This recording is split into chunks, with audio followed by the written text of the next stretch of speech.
cattle roping cowboys, lawless mining towns, American icons such as Wild Bill Hickok, Bat Masterson, and Wyatt Earp.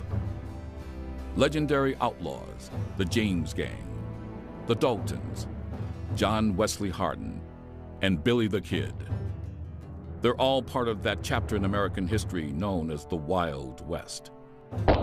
In Outlaws and Gunslingers, the true stories of that special era come alive again. In this episode, we shall see how the American Civil War shaped the greatest and deadliest of the outlaw gangs, the James Younger Gang.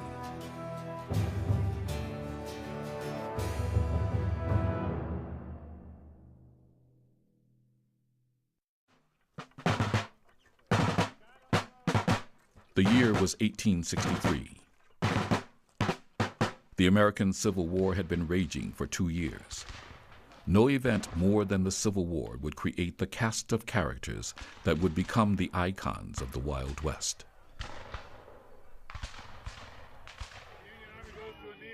The gunslingers that we have come to know and have come to be part of our nation's legends.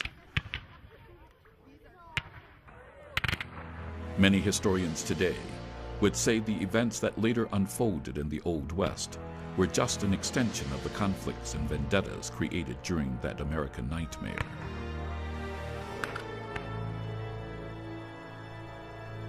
In the North in 1863, the granddaddy of all gunslingers, Wild Bill Hickok, was a spy and scout for the Union Army. 2 years before, he killed his first man while working at a Pony Express station in Nebraska. General George Armstrong Custer was fighting at the Battle of Gettysburg.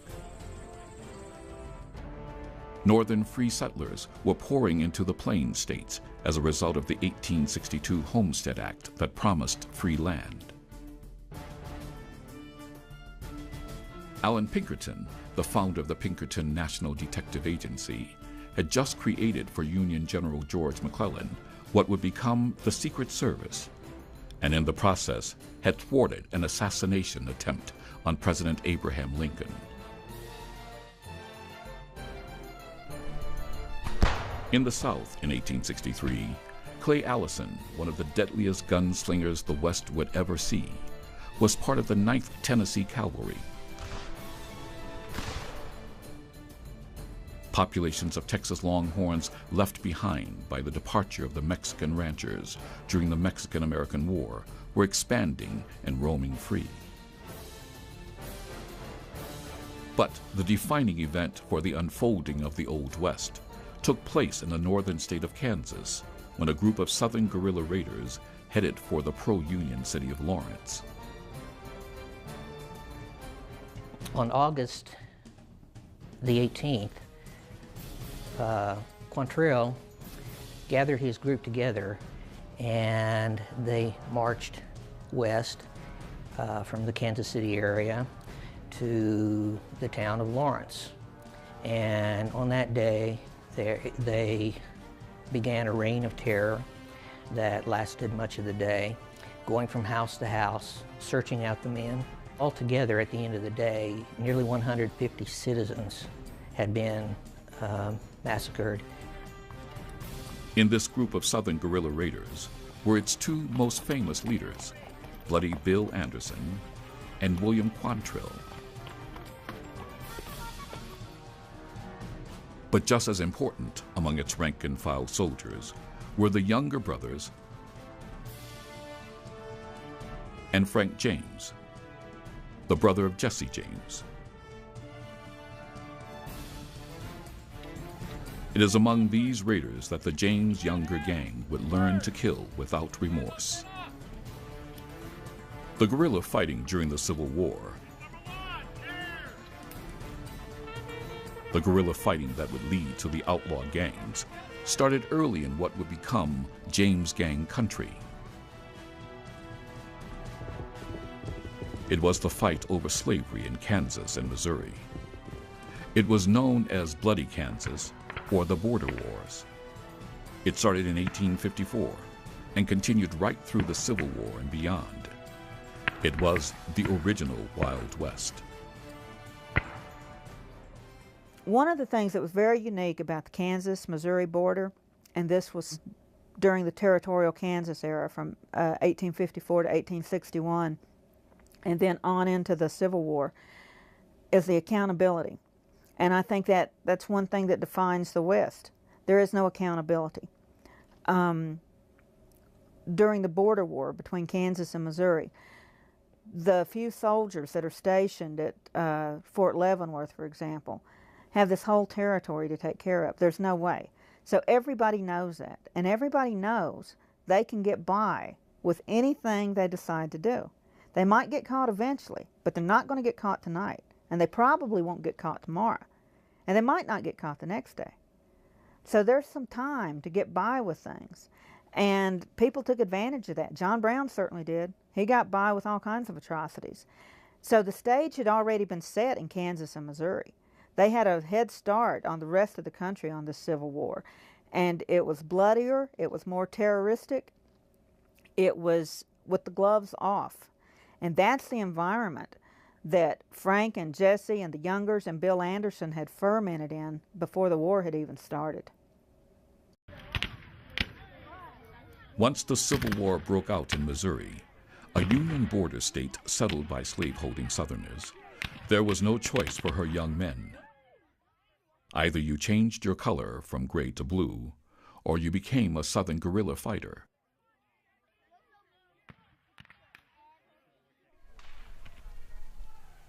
This is just what Jesse and Frank James and the Younger brothers eventually did. For them, it was all about getting even with the Yankee Unionists. The cast of characters who were involved in the activities, they include, of course, Quantrill, the Youngers, the Jameses, Bloody Bill Anderson, and so on. These individuals, almost all of them, entered into the war effort as a result of a vengeance. The first supreme leader of the Southern guerrilla bands was a man named William Quantrill. William Quantrill was originally from the state of Ohio, and at the age of 16, he became a teacher. He taught at several schools in the Ohio area, and at approximately 18 to 20, he decided, as so many young men did, to go west, and then made his way over to Missouri, where he, having come from near the South, he definitely sympathized with the South. He really is an enigma. Quantrill was a school teacher. He was educated. He was from Ohio. He has no personal axe to grind in the war, not like these Missourians who have had family members or land lost, who have some personal vested interest. Quantrill doesn't. So nobody has ever really figured out what motivated Quantrill. What Quantrill was able to do was bring all the Raider bands together. He was the supreme leader, and his men would follow him anywhere. His men were the ultimate killing machines on horseback, never equaled again in the Old West. This is an incredible group of men. They're incredible horsemen. They all grew up in the country. They all grew up riding horses. As guerrillas, they essentially live on horseback for months at a time. So they, next to Comanches, are probably the best horsemen on the planet, the guerrillas of western Missouri. Certain stores, banks, and buildings marked for seizure. Then one event in 1863 changed the nature of the war for these guerrillas. It was an event that shaped what the West would become after the Civil War. It started when the Union Army was ordered to round up the women and children of known raiders. During the roundup of these loved ones, the guerrillas' mothers and daughters and sisters, they were jailed in Kansas City prior to deportation. Well, one prison collapsed, and I don't know what the the true reasons were for it. I read various accounts. I personally don't believe it was intentional. I don't believe even the Yankees were that diabolical to actually kill women and children. I think it was an accident, pure and simple. But the important part of the quotient is that the rebels didn't think this. They thought it was a deliberate massacre of roughly 5 women and the crippling of others. When that occurred, you basically had a lot of dead men riding. They decided then and there that I'm not going to make it out of this war. I might as well take some of them with me. These men are now known as Quantrill's Raiders. Among them was Frank James, who earlier had joined the regular Confederate Army. Frank eventually comes back home and joins Quantrill's Raiders. And I think one of the reasons that Frank joins Quantrill's guerrillas is he's seeing the atrocities that are being committed in Missouri by the Unionists. And it was basically self-defense at that point. I really believe that. I think at that point it's self-defense early in the war. Jesse, young, hot-headed teenager, wanted to join Quantrill too, but he wouldn't let him. He was too young. Jesse James would get his chance a year later to kill Northerners with Bloody Bill Anderson. But in August of 1863, Quantrill's Raiders were seeking revenge against the Yankee Unionists. Quantrill looked for an opening in the defenses of Kansas. Kansans didn't understand how deep was the hatred Missourians felt for them, the Jayhawkers, who had perpetrated terrible atrocities in the first year and a half of the war. Quantrill set his sights on Lawrence, Kansas. No raid had ever occurred on a city of this size. But Quantrill was able to pull all the bands together. And he found enough men, 450 desperate individuals, who agreed with him. Let's punish these people. We're going to die, we know that, but let's go over there and at least exact some vengeance on these people. On August 21st, the Lawrence Massacre took place. It's the most successful light cavalry raid of the American Civil War. He got in, he got out. He accomplished his mission. He lost only a handful of men in the process. He completely wiped out the second largest city in the state, killed 150 men unarmed, by the way, in the process. But the Missourians got their revenge, and William Clark Quantrill got it for them. That's why he is so beloved to this very day. From Lawrence, Quantrill's Raiders headed south to Confederate Texas, where they wintered and regrouped. Along the way, they pulled off a second massacre at Baxter Springs, Kansas. After unsuccessfully attacking Fort Blair, fortune turned for the Raiders. As luck would have it, a Yankee supply train, roughly 100 soldiers with wagons, was coming down the road, didn't hear the fight. They were right there in front of Quantrill. Quantrill was a supreme opportunist. He saw what could happen. Taking the fort wasn't going to make it.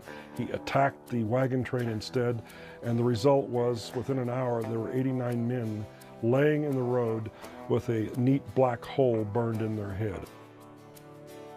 After the Baxter Springs Massacre, Quantrill went on south to Sherman, Texas, and his groups wintered at Sherman, Texas. And this is where his command fell apart. He began losing this loyalty that he had from the Andersons and the Youngers and so on like this. And these individuals who had banded together with their groups began splintering then. And so many of them went their separate ways. Many historians say Quantrill lost his stomach for the brutal warfare that his raiders were now engaged in. He returned to Kentucky, where he was shot dead.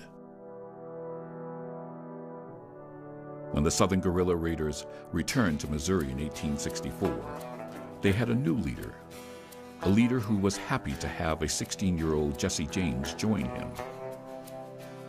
He was Bloody Bill Anderson. Bill Anderson is probably the bloodiest man in American history.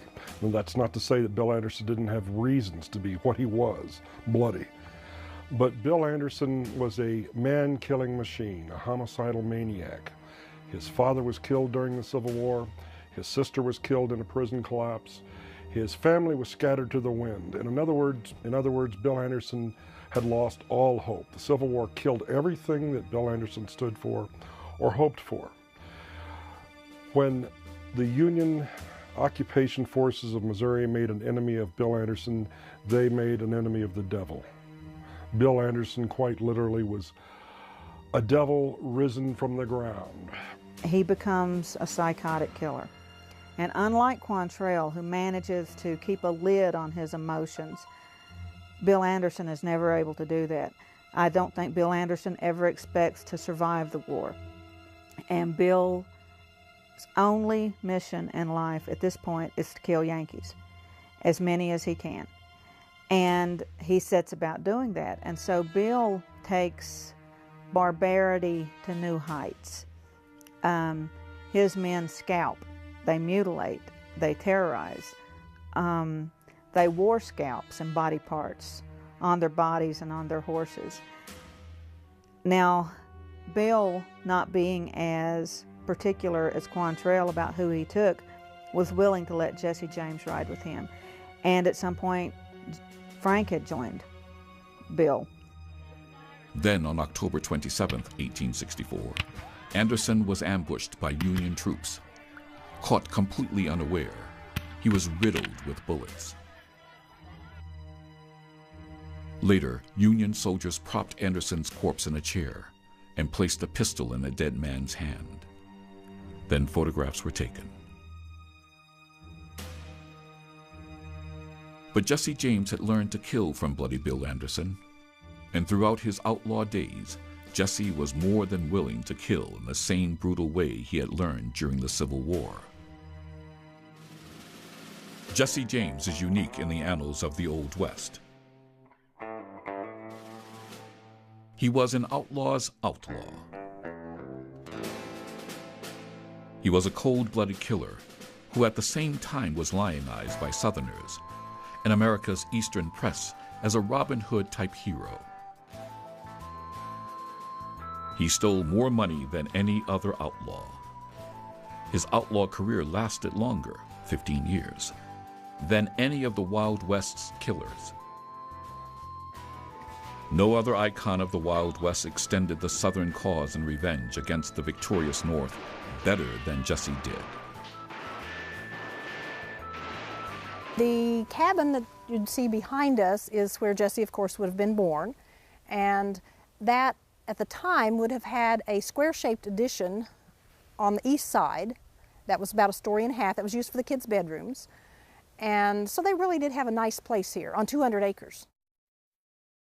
Born here in 1847, Jesse was preceded by his older brother Frank by 4 years. From there, the James family grew. Early on, the family members would have consisted, of course, of the parents, Robert and Zerelda, and then Frank came along, and another boy was born but died early.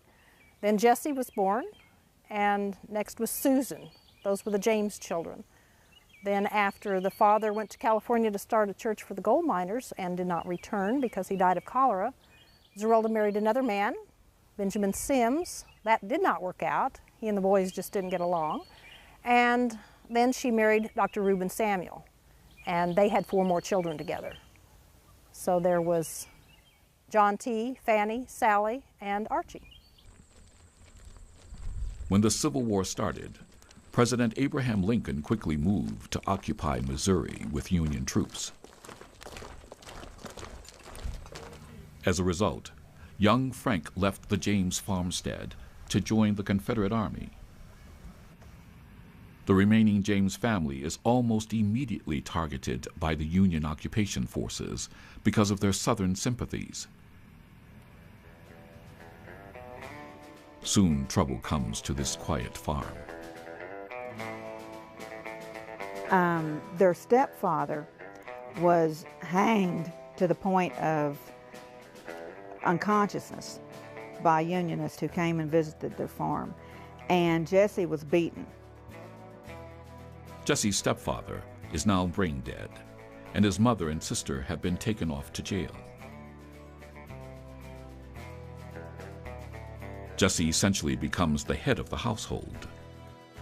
This experience, and his time served with Bloody Bill Anderson's reign of terror, pretty much makes it impossible for Jesse to be anything other than an outlaw. Jesse entirely comes of age in a war-torn society. The Kansas-Missouri border from 1854 to 61 is just about the most dangerous place on earth. No allegiance is safe. If you say you're a Union sympathizer, you're cooked. If you say you're a Southern sympathizer, that was the wrong thing. You could lose your life, you could lose your property, you could lose your family. It was not a safe place to be. Jesse is shaped entirely by that atmosphere. And then, of course, his family is drawn in personally.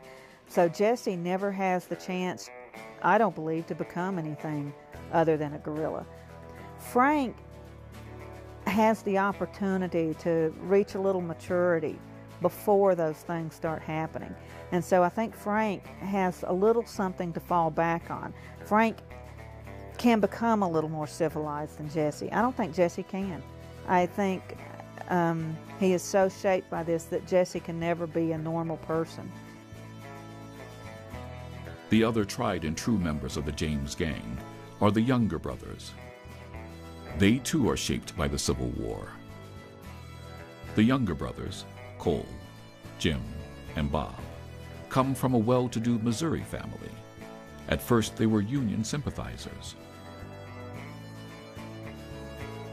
Cole, Jim, Bob, their dad, had a federal contract to carry the mail. So he has a lot invested with the success of the federal government and is trying to stay neutral during the war. At some point, Cole is accused of being a spy. Eventually, their father is murdered by Unionists, and the youngers simply have no way to go except to guerrilla warfare. I really think that's a family that's pushed into it, that would not have gone that way otherwise. These people are pretty well off. The Jameses are pretty average, but the youngers are pretty well off when the war starts. And their mother is displaced by Orders Number 11 after the Lawrence Raid, when the Missouri border counties are emptied. Their mother's forced off their property. I mean, they essentially began losing everything for the cause. So again, these are people with nothing to lose. Cole, the oldest of the younger brothers, hunts down his father's killer and shoots him dead. He then enlists in the Confederate Army, and like Frank James, later joins Quantrill's raiders, forming a bond with Frank that would last until their deaths in the 20th century. After participating in Quantrill's bloody raids, Cole meets up with a 16-year-old Belle Starr, a soon-to-be notorious outlaw in her own right. It is believed that Cole fathered a daughter with Belle. At war's end, Cole is in California, supposedly seeking recruits for the Southern cause. Unlike Cole and Frank, Jim Younger stays with Quantrill until Quantrill's death in Kentucky. After General Robert E. Lee surrenders at Appomattox, Jesse tries to follow suit, but with an entirely different result. When the war ended, Jesse James tried to surrender. He rides into town under a white flag, and he is shot in the chest by Union soldiers. And I have heard historians argue about that, but I don't know how you get past that. I don't know how you try to surrender and you're shot and you think you've got any chance of leading a normal life after that. I just don't know where you go with that fact, other than where Jesse went. Now, with the Youngers and the Jameses back in Missouri, they wondered how they will make a living as undefeated Southerners in the Union-occupied South. Well, after the Civil War, you had still deep animosity running throughout the West and strains of North and South.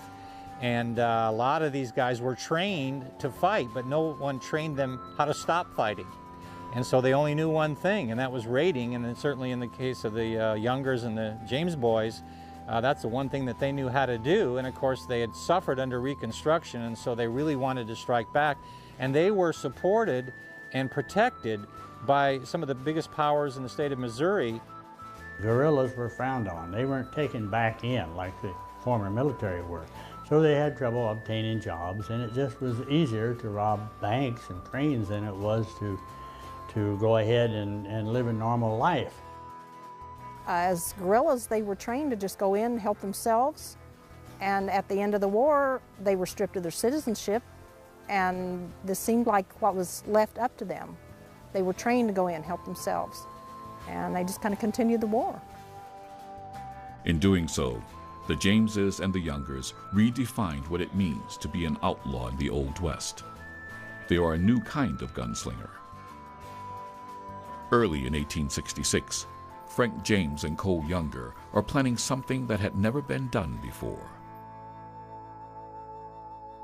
The Jameses and the Youngers were trying to find a way to screw the system. And I think the bank was the first place. And of course, the bank robbery in Liberty is the first daylight bank robbery, which just set the nation talking, because that somebody would walk into a bank in broad daylight and rob a bank was unheard of. Their take in the robbery was over $60,000, almost $1 million in today's currency. Now James and the Youngers had a new way of earning a living. After recovering from his gunshot wounds, Jesse became the leader of the gang. Considering he was younger than Cole and Frank, there can be only one reason for his leadership role. He was simply more vicious. For 7 years, the James Younger gang continued to rob banks and savings and loans. In their minds, they were not just stealing money, but attacking the most important symbols of Northern wealth and domination over Southerners during the Reconstruction period.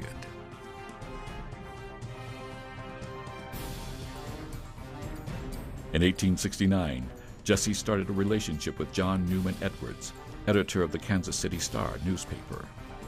He turned Jesse into a legend, a beacon of rebel resistance against Northern Reconstruction.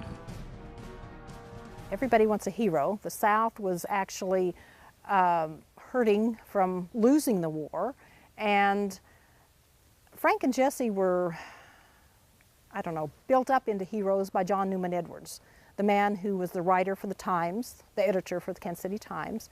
He was also a Confederate, had ridden with Shelby during the war, and he wrote numerous articles on these guys, on perhaps why they were doing what they were doing, that they were driven to this, that it for a long time actually was an excuse that Jesse wasn't even involved. And the letters that were written as though Jesse was writing them, but many of us believe John Newman Edwards actually wrote them. Jesse James knew he was famous. He sent letters to the editor. I think he rather enjoyed the attention. But then as the law got closer to him, he realized that also had some disadvantages. 7 years after perpetrating the first broad daylight bank robbery in American history, the gang went after an even more spectacular target, another majestic symbol of Northern power and wealth. They robbed a train. The first one at Adair, Iowa, they derailed the train, pulled a rail out so the locomotive overturned and the engineer was killed. They didn't let the fact that people might get dead get in their way. All in all, the James Younger gang were reportedly responsible for as many as 25 robberies in 8 states from 1866 to 1881. Here's a map of their heists.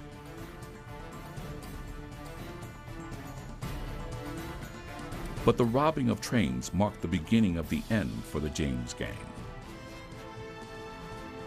The railroad companies turned to the Pinkerton Detective Agency to protect their assets, to capture or kill the members of the James Younger gang. Allan Pinkerton was a Unionist through and through.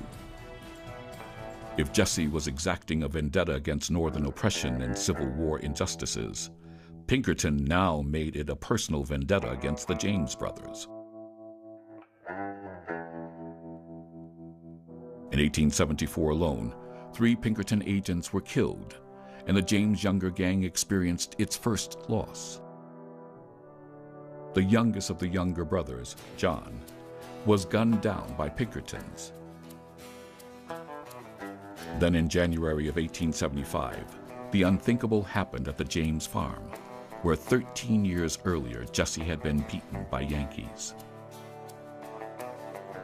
The Pinkertons came out here in January, the 25th to be exact, in 1875, and I think they were just getting really embarrassed because they had figured they were going to be the ones to catch Frank and Jesse. They were top-notch detectives.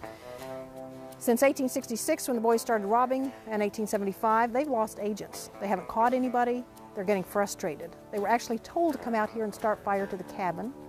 And I guess the weather was on the side of the James gang that night because it was snowing and it wouldn't catch.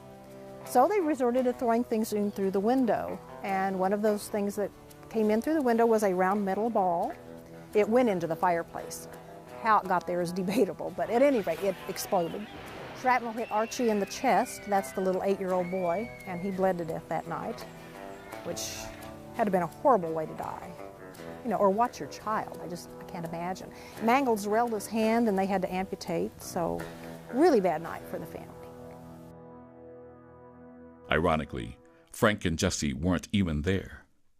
How this atrocity affected Jesse's thinking is unclear, but the next raid was a disaster. His Waterloo occurred in 1876 at Northfield, Minnesota. That's when, in September, he robbed the bank in Northfield.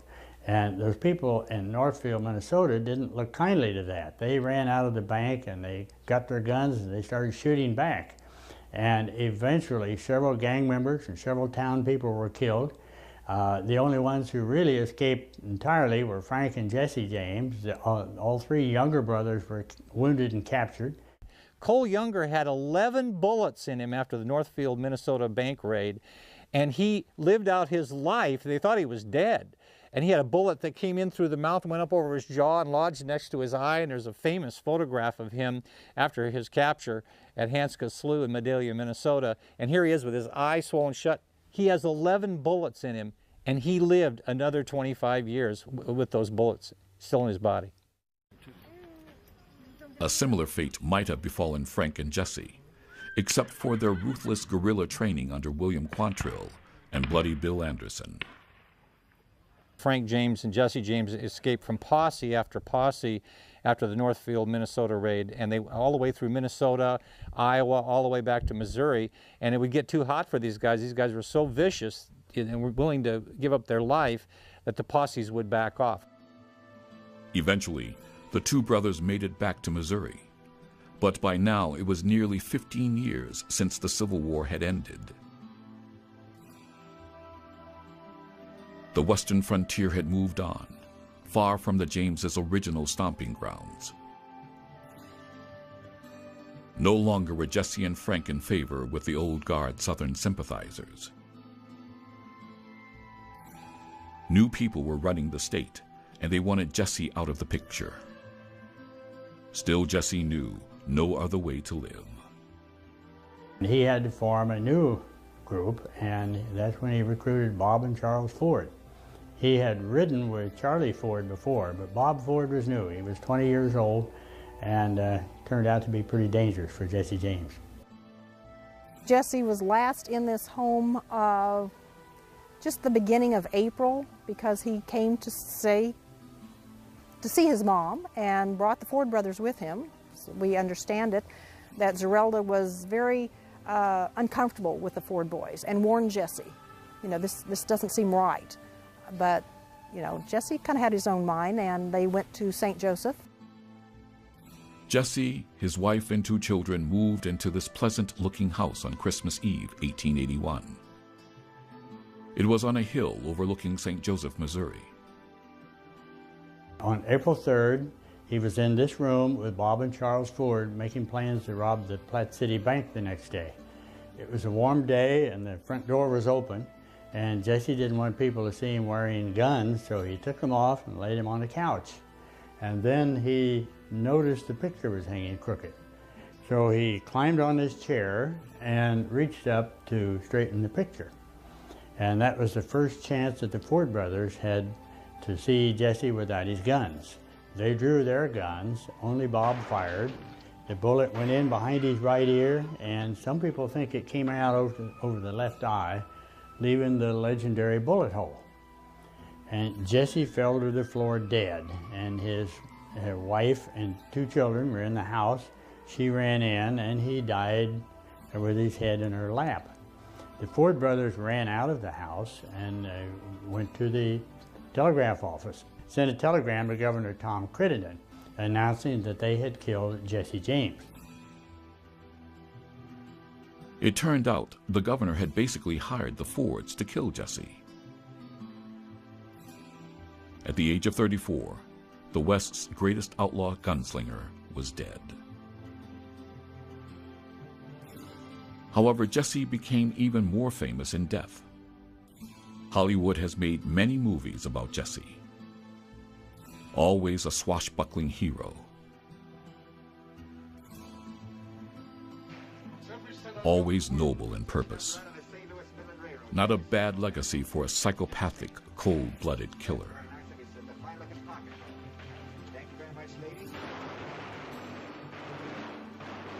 Even before that fateful raid in Northfield, Minnesota, the Wild West had passed the James Younger gang by.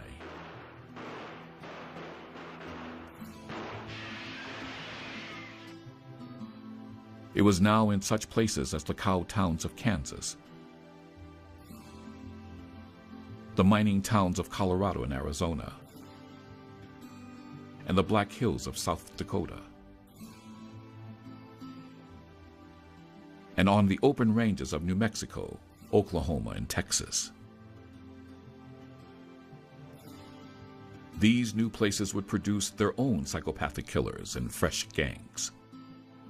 Gangs such as the Daltons and the Wild Bunch that would create their own legends. Still, for the most part, the outlaws remained Southern sympathizers and the lawmen were Northern Unionists. This would not change until the Wild West vanished 20 years after Jesse's death.